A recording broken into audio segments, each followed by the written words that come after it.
Assalamualaikum warahmatullahi wabarakatuh. Perkenalkan, saya Yusuf Abian Rofiadi, mahasiswa PGSD Universitas Muhammadiyah Profesor Dr. Hamka. Nah, teman-teman, pada kesempatan kali ini kita akan coba membahas tentang alga. Nah, alga ini merupakan sekelompok organisme autotrof yang tidak memiliki organ dengan perbedaan fungsi yang nyata. Alga juga memiliki klorofil sehingga ia bisa melakukan fotosintesis. Karakteristik alga eukariotik, uniseluler atau multiseluler, berupa koloni lepas, berupa filamen atau tidak, memiliki klorofil, reproduksinya secara aseksual maupun seksual, habitatnya di perairan atau tempat lembab, fotosintesis dengan mengasimilasi air, dan nutrisi secara langsung dari lingkungan. Reproduksi alga secara aseksual dilakukan dengan cara pembelahan biner, fragmentasi, dan pembentukan spora.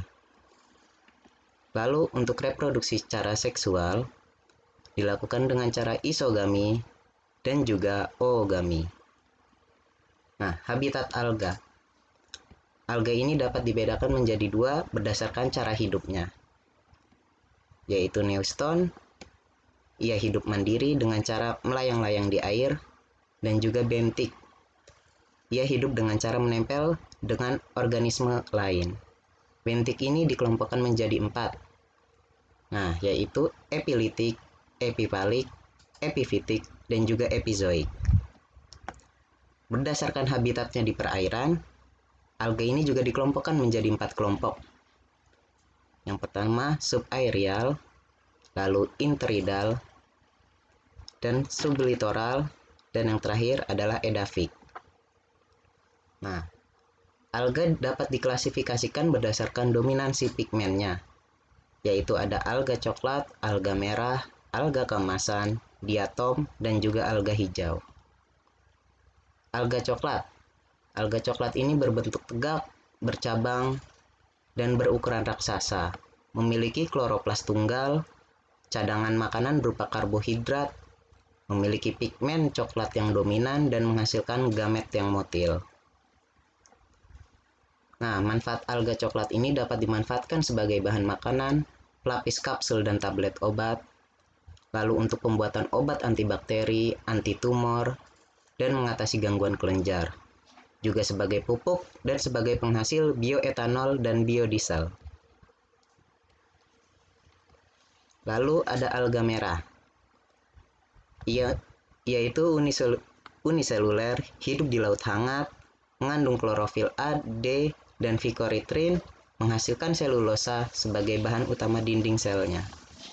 Nah, manfaat alga merah ini, ia dapat digunakan sebagai bahan pengeras dan media biologi.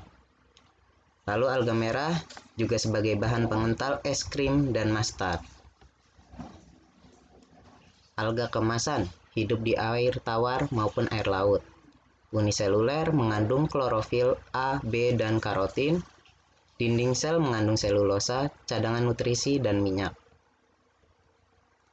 Nah, alga kemasan ini merupakan penyusun utama plankton yang berperan penting sebagai produsen di lingkungan perairan laut. Lalu selanjutnya diatom, uniseluler juga memiliki tudung keras yang tersusun dari silika dan tertutup oleh lapisan organik. Inti sel berada di pusat sitoplasma. Bentuknya kloroplas bervariasi, ada yaitu cakram, periferal, pipih, dan juga seperti huruf H. Diatom yang mati ini akan mengendap di dasar lautan menjadi tanah diatom yang dimanfaatkan sebagai bahan penggosok, penyekat, dinamit, piringan hitam, dan juga pembuatan cat.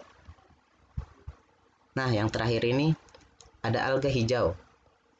Alga hijau ini ada yang bersel satu dan ada yang membentuk koloni. Bentuk tubuhnya ada yang bulat, filamen, lembaran, dan ada yang menyerupai tumbuhan tinggi. Inti sel memiliki dinding sehingga bentuknya tetap. Nah, alga hijau ini hidup di air tawar, laut, dan juga di tempat lembab. Cadangan makanannya berupa amilum. Memiliki flagella berwarna hijau karena adanya klorofil A, B, serta xanthofil. bersimbiosis dengan camur membentuk kerak. Nah, sekian pembahasan kita mengenai alga, kurang lebihnya mohon maaf. Wassalamualaikum warahmatullahi wabarakatuh.